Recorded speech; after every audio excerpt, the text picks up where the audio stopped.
Laurent Gbagbo voulait s'attirer les bonnes grâces de la France. Je lui ai dit, tu sais Laurent, je vais être franc avec toi. Il va falloir que tu puisses contribuer, faire un geste pour M. Chirac. Et j'organise un déjeuner au restaurant La Pérouse. Il y avait Gbagbo dans un salon du restaurant La Pérouse, Gbagbo, Villepin et moi-même. Et là, je dis à Dominique de Villepin, je dis Dominique, comme vous me l'avez demandé, je vais demander à Gbagbo devant vous d'aider le président de la République. Et j'ai demandé à Laurent, voilà ce que je t'ai laissé entendre, je vais le dire devant le Dominique de Villepin, il va falloir que tu puisses aider à l'élection présidentielle de 2002.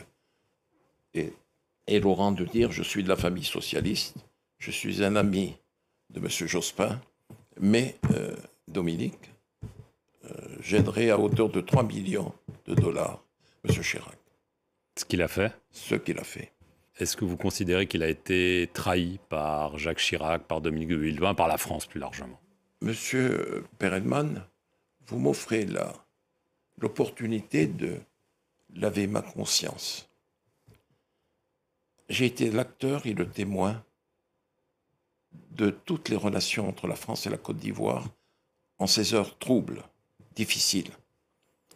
J'ai vu que Jacques Chirac et Dominique ont été d'une ingratitude à nul autre pareil. Et quand, comment vous dire, Laurent est tombé, qu'il a été conduit à La Haye, j'en ai beaucoup souffert. Personnellement et dans ma famille, j'en ai souffert terriblement. Vous vous sentiez coupable? Comment vous dire? Oui. Complice. D'une trahison? D'une trahison. Mais j'étais contre cela. Les derniers moments de la présidence de Gbagbo, je les ai vécus avec Nicolas Sarkozy. Et là, les choses se sont compliquées. Les élections sont là. Et Laurent avait gagné les élections. Nous savons qu'il les avait gagnées.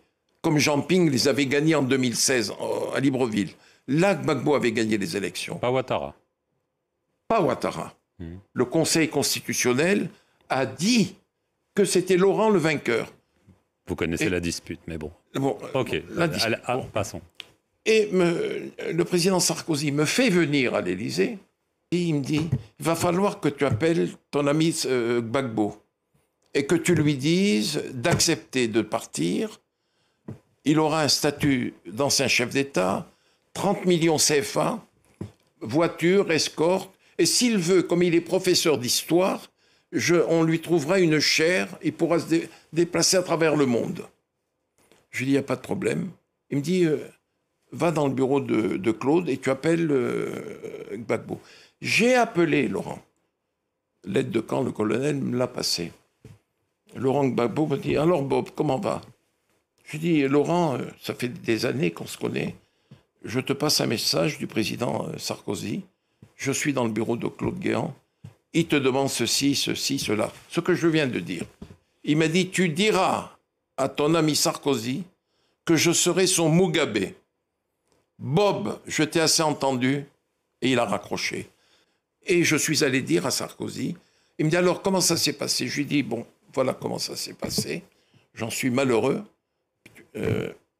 Il a bondi de son fauteuil.